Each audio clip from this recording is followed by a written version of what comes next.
wabarakatuh. Waalaikumsalam warahmatullahi wabarakatuh. Ya Allah, ya Rabbi, panjenengan kula tangisi, kula nyuwun disakeni, dosa kula nyuwun diampuni. Para santri, putra lan putri, mulai iki sregep ngaji kanggo sangu yen wis mati, yen ditimbali marang Gusti kabeh manungsa bakale mati, yen wis mati terus diatusi diwuduni ya diminyai dipocong karo kain mori dicekater terus disolati dilebokke ning jero jeburi dikubur ning jero bumi jero kuburan rasane wedi sing lawar kabeh padha bali ora ana sing gelem ngancani ora ana sing gelem nunggoni amale kurang bakale rugi ya Allah ya Rabbi panjenengan kula tangisi kula nyuwun disakeni dosa kula nyuwun diampuni. Ada yang tanya artinya witir. Witir apa Gus artinya Gus? Tunggal. Tunggal. Witir bisa berarti ganjil, bisa berarti hak. Kan gitu. Yang ditanyakan ini itu witir, sholat witir. Lah, saya sendiri itu bingung. Witir kan ganjil. Ngerti Gus? Tunggal, ganjil lah istilahnya. Nah, tapi saya sendiri kalau sholat tarawih saya tidak pernah ngimami kan witirnya. Mesti kan kalian yang ngimami witir. Saya kan tidak pernah ngimami. Saya selalu kalau sholat tarawih, saya tarawih kadang ngimami, kadang tidak, kadang kalian. Kadang sholat kalau witir saya tidak pernah mau ngimami karena juga bingung. Takut salah juga. Witir bisa berarti hak, bisa berarti tunggal seperti Bu Sofa bilang, bisa berarti ganjil. Nah, saya khawatir kalau ada pertanyaan seperti ini. Cuman selama ini belum pernah ada yang tanya. Sholat witir yang dipakai hampir rata-rata orang Kudus di sini 2-1. Gitu guys? Setelah 2-1. Sedangkan sholat dimulai dengan takbiratul ihram, diakhiri dengan salam. Nek wis salam kan wis bar. Kan gitu. Kenapa? Itu berarti kan gak ganjil. 2-1. Sing jeneng ganjil kan 1 atau 3. Kan itu kan sholatnya kadang witirnya 2 rakaat. Suratan minal fitri 2 rakaat, terus rakaat al fitri. Sedangkan setelah sholat 2 rakaat itu kan berarti genep.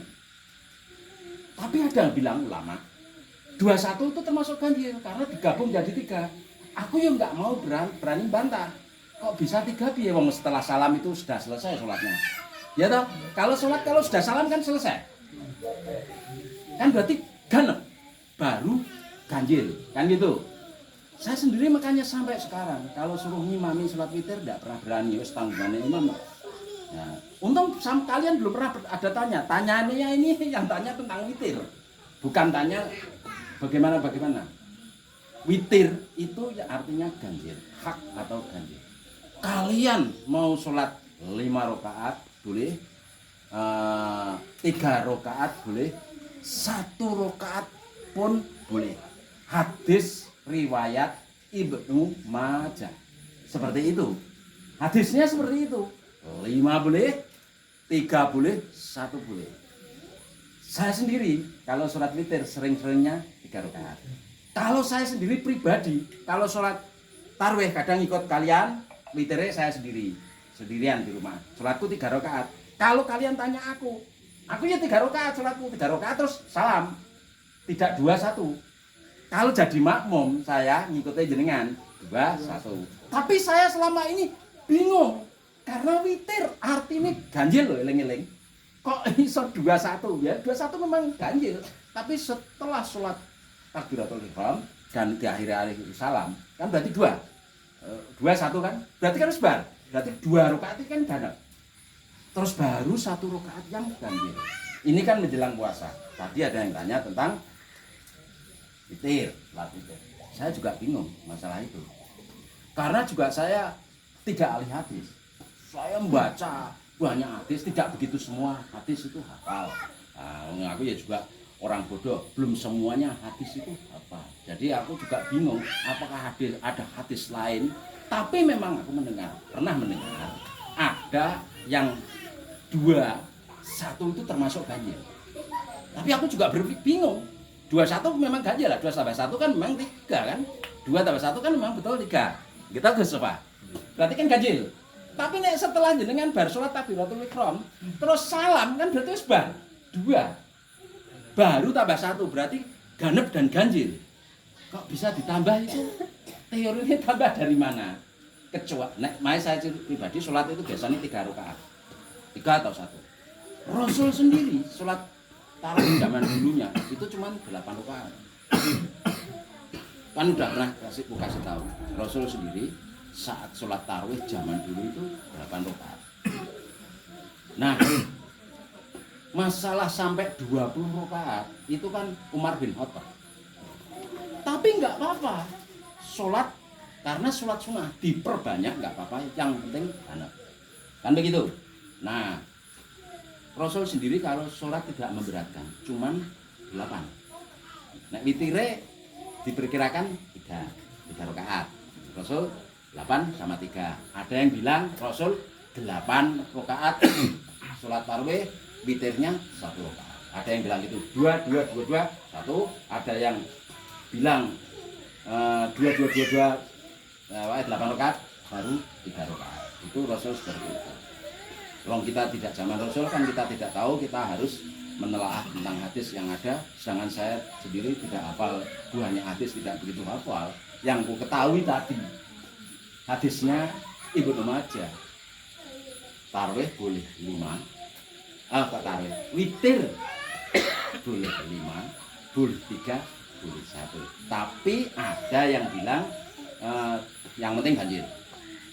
Tapi ada yang bilang yang penting ganjil diawali harus 3 rakaat, 5 rakaat, 7 rakaat dan seterusnya. Pokoknya ganjil.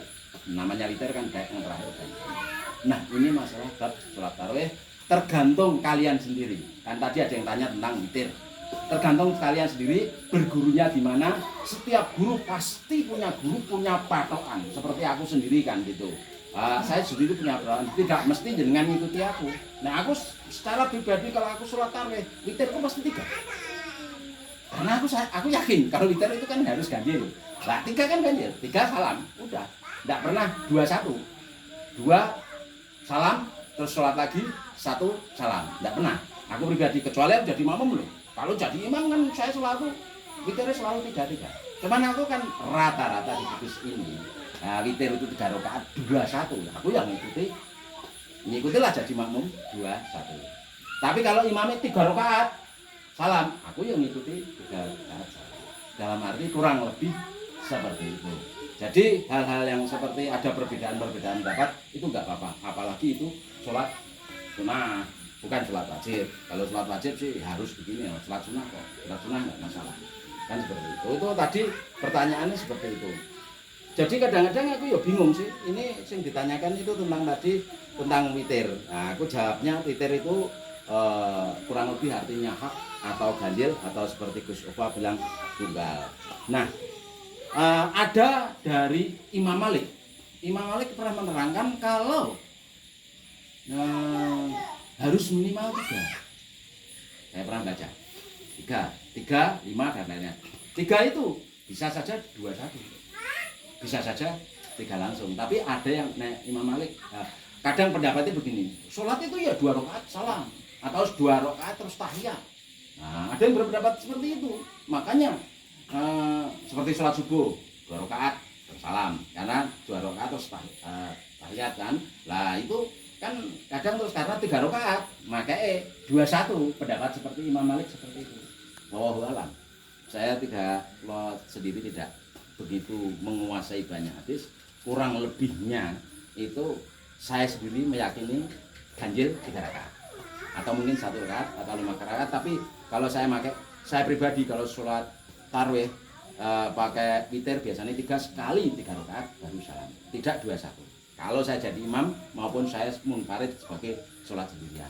Tapi ini saya sebagai makmum yang ngikuti imamnya 21, aku ya 21. Ini kan pertanyaan tadi ada yang bertanya tentang witir. Witir makanya artinya hak atau ganjil atau tidak. Kurang lebih seperti itu. Ada lagi seputar ini yang ditanyakan tentang witir? Ada lagi? Ya?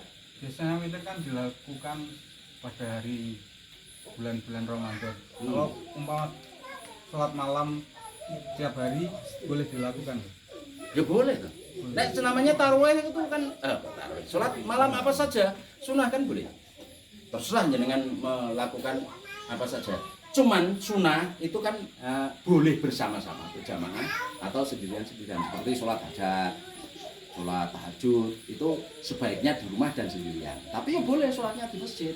Sholat sunnah-sunnah yang Rasul lakukan itu malah rata-rata di rumah. Wajibnya rata-rata di masjid, wajibnya selalu di masjid. Tapi sholat sunnah itu selalu di rumah.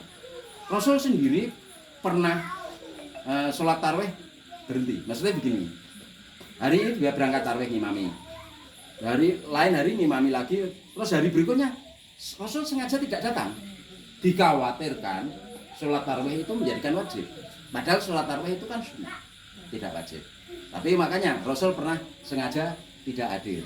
Dan tahu nek iki ku ora harus wajib, dikuatir kayak apa yang dilakukan Rasul terus selalu wajib. Makanya Rasul rata-rata sholat sunnahnya kadang di masjid bersama-sama, juga kadang di rumah. Maksudnya cuman zaman dulu Rasul melakukan 8 rakaat biar memperingan umatnya. Masalah Rasul melakukan 8 rakaat sholat tarawih terus witirnya mungkin 3 rakaat atau 1 rakaat, memang ada cerita seperti itu.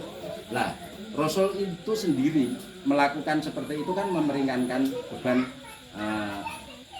para muridnya pada saat itu. Tapi waktu sholat bersama bisa saja Rasul itu 8 rakaat, setelahnya Rasul sholat lagi kan bisa. Setelah 8 rakaat terus berhenti, tidak witir, nanti melanjutkan sholat tarawih di rumah bisa. Wow, alam, kami tidak tahu, kan kita tidak zaman Rasul ya. Jadi kurang lebih seperti itu. Ada yang tanya lagi? Ada pertanyaan lagi tentang ini? Ya? Sholat tasbih itu kan juga niatnya jamaah. Lah, makanya itu juga bingung. Sebaiknya sendiri-sendiri. Makanya, nah itu betul juga. Sebaiknya sendiri-sendiri dan dilakukan di rumah, bukan di masjid.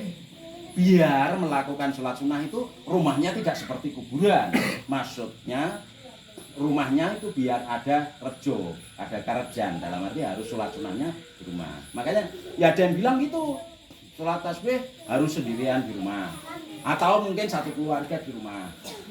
Maksudnya bukan di masjid, tapi di masjid juga boleh, sama saja nggak apa-apa. Gitu. Cuman ada yang berpendapat harus sholat sunnah itu harus ya, tidak berjamaah, harus munfarid sendiri-sendiri. Tapi berjamaah pun tidak apa-apa. Ada yang tanya lagi? Ada lagi? Ya nek jamaah ini ya jamaah tuh. Nah memang sholatnya sholatnya berjamaah. Kalau munfarid sendirian ya niatnya ini. Terus yang ditanyakan lagi seperti ini, kan itu sudah tak ulang-ulang. Masalah sholawat itu loh, ini ada yang tanya lagi. Kadang aku ya bingung. Sholawat kalian bilang Allahumma sholli ala Muhammad, boleh.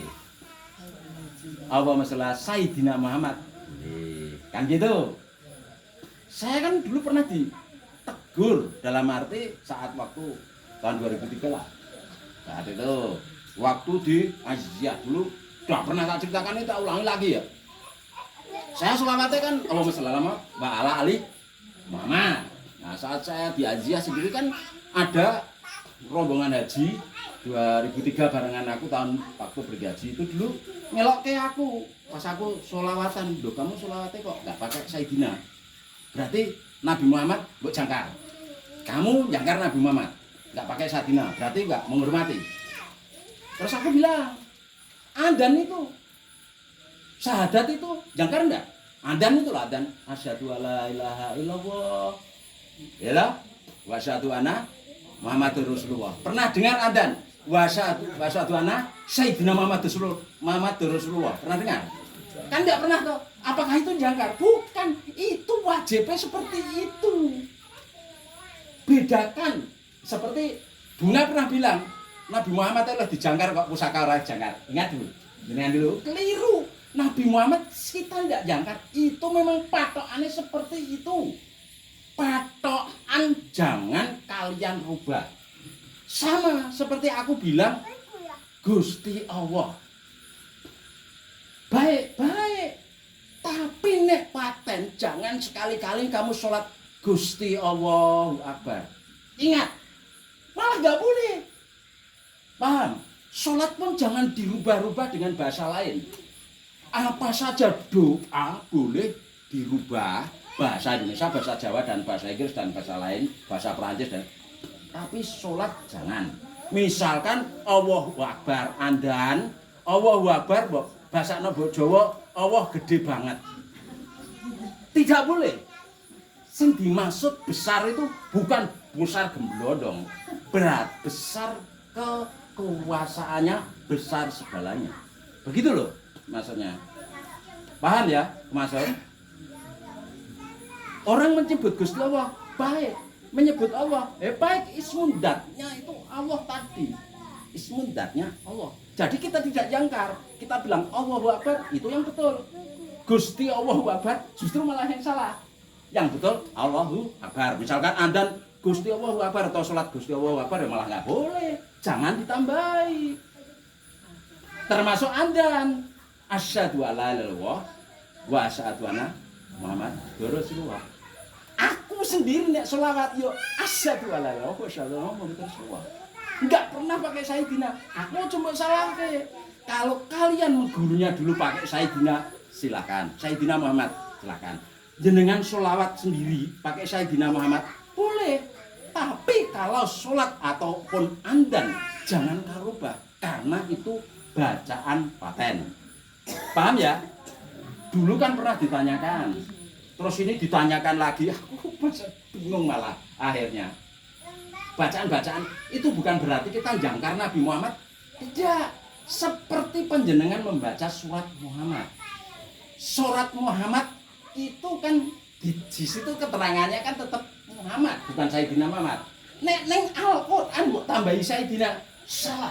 Bacaan Al-Quran itu tidak boleh ditambah maupun dikurangi. Ingat, Al-Quran itu pasti tidak ada tambahan dan tidak ada pengurangan. Misalkan jangan baca surat Muhammad. Surat Muhammad kan menyebutkan ada nama Muhammad kan?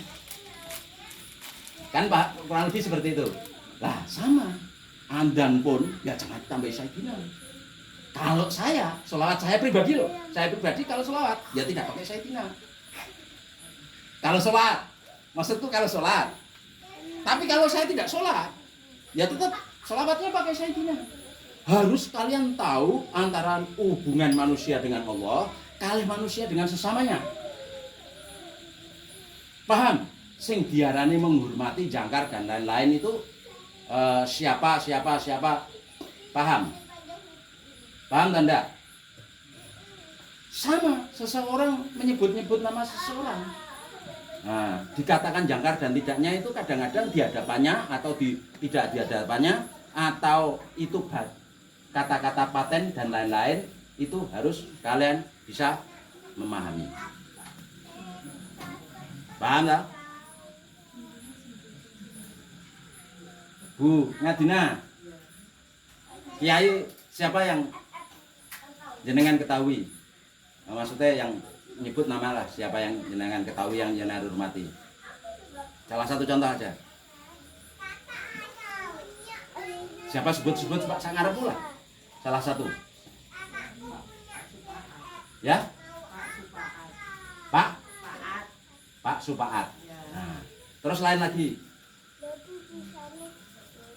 Yang jenengan hormati. Kiai-kiai yang jenengan hormati. Kiai Basir. Terus lagi yang jenengan hormati. Kiai Mahmudi. Nah, sing jenengan hormati. Nek sahabat Nabi sing jenengan hormati. Sayyidina Ali. Terus lagi siapa? Orang Husadina lah. Kenapa jenengan nyebut Abu Bakar? Kenapa jenengan ra nyebut Kiai Abu Bakar? Nah, kurang lebih kan seperti itu. Sama. Ada orang manggil saya Pak Haji. Pernahkah dengar jenengan orang yang menyebut Haji Nabi Muhammad, Haji Umar, Haji Usman, Haji Ali? Padahal sudah berhaji bolak-balik. Karena dia seseorang itu memanggil saya, menghormati saya, dipanggil Haji. Haji siapa? Namaku Haji. Siapa? Haji siapa? Haji siapa? Nabi Muhammad yo haji bolak-balik, tapi kan tidak pernah kau sebut Haji Muhammad. Ya toh? Haji Umar, Haji Usman, Haji Abu Bakar. Pernah dengar? Bahkan kiai yang jenengan kenal kadang Kiai Haji Romo ini. Kiai Haji Romo ini. Tapi pernah kan jenengan cerita Haji Ali, Haji Abu Bakar, Haji Usman itu sahabatnya Nabi yang di atasnya Kiai, yang di atasnya Kiai Haji Romo dan sebagainya yang kalian hormati. Itu sahabat Nabi yang hebat. Nah, itu bukan berarti jenengan misalkan nyebut Abu Bakar, Umar, Usman, Ali bukan berarti jangkar. Bisa membedakan ya kata-kata pasti kewajiban karo kata-kata urusan antara manusia karo Gusti Allah sama antar manusia. Bisa jenengan bedakan ya? Bisa nggih? Sakit nggih? Tadi misalkan saya seseorang manggil orang haji itu berarti menghormati. Tapi nek jenengan manggil Abu Bakar, ya menghormati. Ora terus, loh, Abu Bakar itu pergi haji bolak-balik loh. Utsman juga beli, apalagi Kanjeng Nabi Muhammad. Kenapa kalian tidak pernah menyebut Haji Muhammad atau andan buat tambahi Haji Muhammad? Ya enggak, itu pasti ini selawat ya selawat. Allahumma shalli ala Muhammad wa ala ali Muhammad, itu kalau aku. Tapi kalau jenengan Sayyidina Muhammad boleh. Saya sendiri juga kalau selawat kadang pakai Sayyidina, kalau kadang tidak. Itu kalau selawat saya duduk, selawat sendirian dan lain-lain. Saya pakai Sayyidina. Tapi kalau sholat, saya memang tidak pakai Sayyidina. Jangan disalahkan saya. Karena itu bacaan paten, seperti bacaan Andan. Andan nggak ada bacaan Sayyidina kok. Dari dulu saya sebelum lahir sampai sekarang, Andan yo asyhadu alla ilaha illallah wa asyhadu anna Muhammadur Rasulullah. Gak ono tambahan Sayyidina. Sama kalau saya menyebut Gusti Allah maupun Allah. Sama, yang penting jangan rubah-rubah bacaan pastinya. Menerangkan antar manusia kita menyebut Gusti Allah boleh, tapi kalau kita dikir, kita bacaan paten, ya jangan ditambahi Gusti Allah Akbar. Nah, jangan, ya tetap Allah Akbar sholat ya Allah Akbar. Jangan Gusti Allah Akbar. Paham ya? Terus karepe jenengan, oh saya hormati ya. Gusti Allah tak tambahi Gusti, nggak bisa. Itu bacaan paten. Saya juga sama. Sholawat juga gitu. Nggak saya tambahi karena itu bacaan paten. Gitu loh. Bacaan paten dari awalnya seperti itu. Jadi sampai sekarang saya sudah terbiasa seperti itu. Tapi seandainya jenengan tambahi sholawatnya sebagai Sayyidina, sholat loh, keadaan sholat jenengan tambahi. Monggo, mungkin kalian kan punya guru tersebut yang bisa mencerahkan tentang hal itu. Kalau saya sendiri tidak begitu pintar. Kekurangan saya banyak, dosa saya banyak sekali, saya itu masih bodoh. Mungkin saya lebih pintar kalian daripada aku. Aku di sini hanya diarani kakak kalian, bisa, orang tua kalian bisa. Yang jelas saya bukan guru kalian, tapi saya ini teman kalian, saudara kalian. Jadi semampu apa yang bisa saya sampaikan akan sampaikan. Saya ini bukan seorang ustadz, juga bukan. Wong aku ini juga orang bodoh. Kurang lebihnya nek hal-hal seperti itu tanyakan. Nah, kalau ada perbedaan tanyakan kepada orang yang lebih pinter seperti Kiai Syafia yang terkenal, nggak perlu saya sebutkan. Kalian keyakinannya kepada siapa yang guru-guru kalian yang Anda kenal, siapapun harus jenengan tanyakan kepada guru yang jelas sanatnya, keilmuannya dan lain-lain, kurang lebih seperti itu. Ada tanya lagi? Tanya lagi? Ya? Hah? Sholawat? Ya boleh. Justru malah aku nggak boleh nek sholawat ala Sayyidina Muhammad. Nek sholawat ala Muhammad nggak apa-apa. Sementing juga tahu Sayyidina. Tak seandainya jenengan tambah Sayyidina Muhammad, ya nggak apa-apa. Kalau keyakinannya memang ada tambahan Sayyidina. Nek saya mboten. Tapi nek dikir biasa gitu, ya sama lah. Selawat kan bacaannya banyak. Ada yang pakai Sayyidina, ada tidak. Tapi enggak apa-apa. Untuk selawat, untuk bacaan selawat, tambahi Sayyidina maupun tidak itu enggak masalah.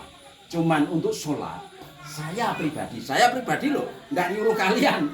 Saya pribadi tidak pakai Sayyidina. Untuk selawat saya loh, asyhadu alla ilaha illallah wa asyhadu anna muhammadan rasulullah. Allahumma shalli ala Muhammad wa ala ali Muhammad. Saya orang tak tambahi Sayyidina. Tapi nek aku sendirian, selawatan sendirian tetap pakai Sayyidina.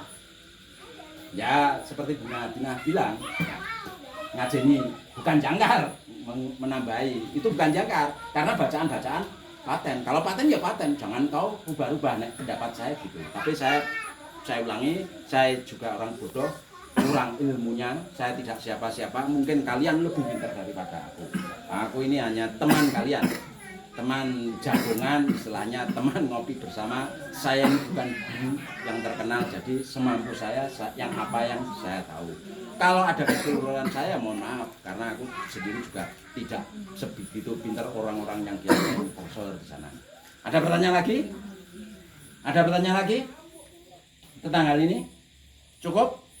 Sudah paham ya antara Sayyidina Muhammad kali Muhammad selawat itu loh, tentang itu, atau termasuk Anda tadi dan tidak perlu tambahi Sayyidina. Paham ya?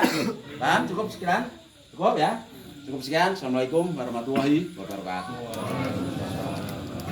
Ya Allah ya Rahman, kumohon belas kasihan, dosaku bak air lautan, kuharapkan dapat ampunan.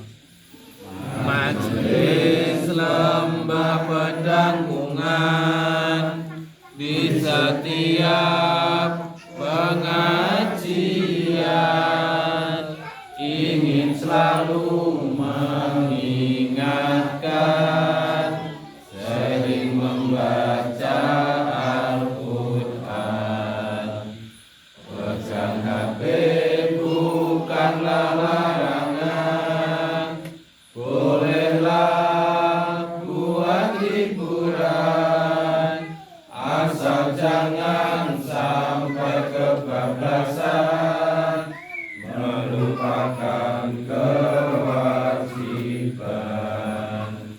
Pesan dari Mas Panembahan, kematian bagaikan arisan, tiap insan pasti mendapatkan, duluan atau belakangan. Bedanya ini kawan, arisan ingin dapat duluan, kematian belakangan itulah